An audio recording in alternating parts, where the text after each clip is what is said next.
Hi, everyone. Gosh, I wish I could dance, but I can't, and you really don't want me to. So instead, I thought I would talk a little today about how people think. I'm fascinated by this question. I'm a social psychologist, which basically means I'm a professional people watcher. So this is what I do. I try to figure out how humans think and how we might be able to think better.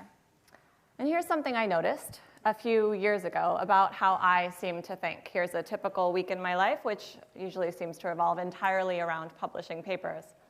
So here I am in the maximum of my artistic abilities as a stick figure, going along at baseline, and a paper gets accepted. I get this rush, this blip of happiness, and then I'm back to baseline by about lunchtime. A few days later, a paper might get rejected, and that feels pretty awful. And I wait for that blip to end, but somehow I just can't stop thinking about it. And here's the craziest part. Even if another paper gets accepted the next day, well, that's nice, but somehow I can't get that pesky rejection out of my head. So what is going on here? Why does a failure seem to stick in our minds so much longer than a success? Well, together with my colleague, Amber Boydston, in the political science department, I started thinking about this question of, do our minds get stuck in the negatives? We all know intuitively that there are different ways of thinking about things. The same glass, the saying goes, can be seen as half full or half empty. And there's a lot of research in the social sciences showing that depending on how you describe the glass to people, as half full or half empty, it changes how they feel about it. So if you describe the glass as half full, this is called a gain frame because you're focusing on what's gained, then people like it. But if you describe the same glass as half empty, a loss frame, then people don't like it. But we wondered, what happens when you try to switch from thinking about it one way to thinking about it another way? Can people shift back and forth, or do they get stuck in one way of thinking about it? Does one of these labels, in other words, tend to stick more in the mind? Well, to investigate this question, we conducted a simple experiment. We told participants in our experiment about a new surgical procedure, and we randomly assigned them to one of two conditions. For participants in the first condition, the first group, we described the surgical procedure in terms of gains. We said it had a 70% success rate. And for participants in the second group, we described the procedure in terms of losses. We said it had a 30% failure rate. So it's the exact same procedure. We're just focusing people's attention on the part of the glass that's full or the part of the glass that's empty. Perhaps unsurprisingly, people like the procedure when it's described as having a 70% success rate, and they don't like it when it's described as having a 30% failure rate. But then we added a twist. We told participants in the first group, you could think of this as a 30% failure rate. And now they don't like it anymore. They've changed their minds. And we told participants in the second group, you could think of this as a 70% success rate, but unlike the first group, they stuck with their initial opinion. They seemed to be stuck in the initial loss frame that they saw at the beginning of the study. We conducted another experiment. This time, we told participants about the current governor of an important state who is running for re-election against his opponent. We again had two groups of participants, and we described the current governor's track record to them in one of two ways. We said that when the current governor took office, statewide budget cuts were expected to affect about 10,000 jobs. And then half the participants read that under the current governor's leadership, 40% of these jobs had been saved. And they like the current governor. They think he's doing a great job. The rest of the participants read that under the current governor's leadership, 60% of these jobs had been lost. And they don't like the current governor. They think he's doing a terrible job. But then, once more, we added a twist. For participants in the first group, we reframed the information in terms of losses. And now they didn't like the current governor anymore. And for participants in the second group, we reframed the information in terms of gains. But just like in the first study, this didn't seem to matter. People in this group still didn't like the current governor.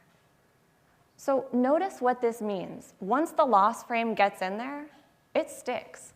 People can't go back to thinking about jobs saved once they've thought about jobs lost. So in both of these scenarios, actually, the current governor gets ousted in favor of his opponent. Well, at this point, we were getting curious. Why does this happen?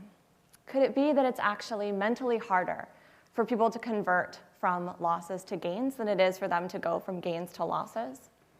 So we conducted a third study to test how easily people could convert from one frame to another. This time, we told participants, imagine there's been an outbreak of an unusual disease and 600 lives are at stake.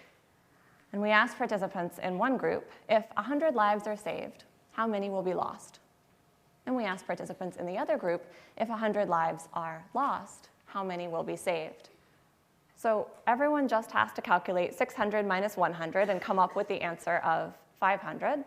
But whereas people in one group have to convert from gains to losses in order to do that, people in the second group have to convert from losses to gains. We timed how long it took them to solve this simple math problem. And what we found was that when people had to convert from gains to losses, they could solve the problem quite quickly. It took them about 7 seconds on average. But when they had to convert from losses to gains, well, now it took them far longer, almost 11 seconds. So this suggests that once we think about something as a loss, that way of thinking about it tends to stick in our heads and to resist our attempts to change it. What I take away from this research and from related research is that our view of the world has a fundamental tendency to tilt toward the negative. It's pretty easy to go from good to bad, but far harder to shift from bad to good. We literally have to work harder to see the upside of things. And this matters, so think about the economy. Here's economic well-being from 2007 to 2010.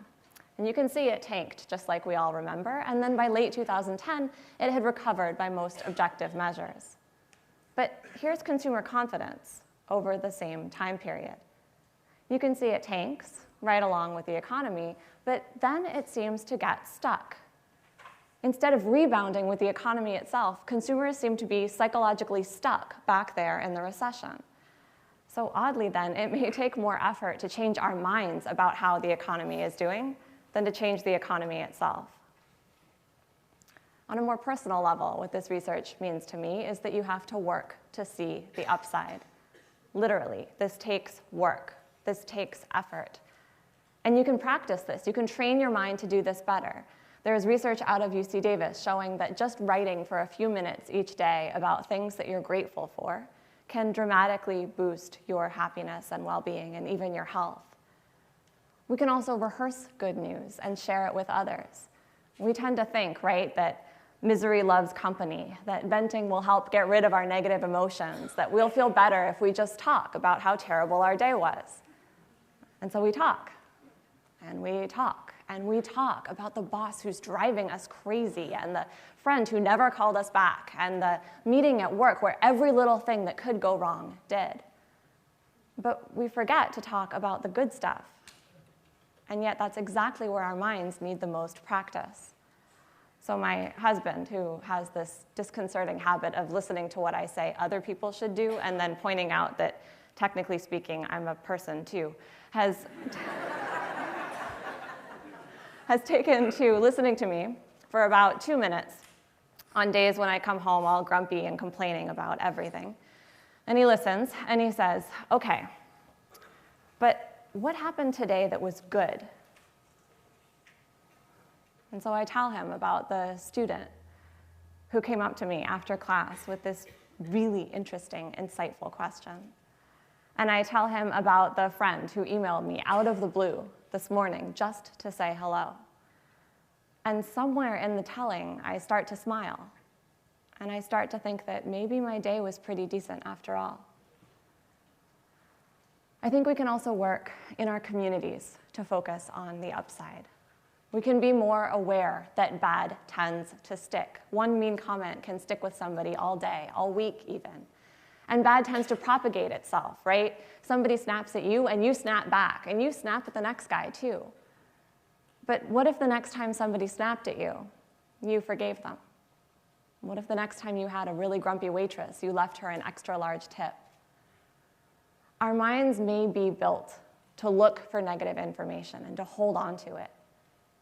But we can also retrain our minds if we put some effort into it and start to see that the glass may be a little more full than we initially thought. Thank you.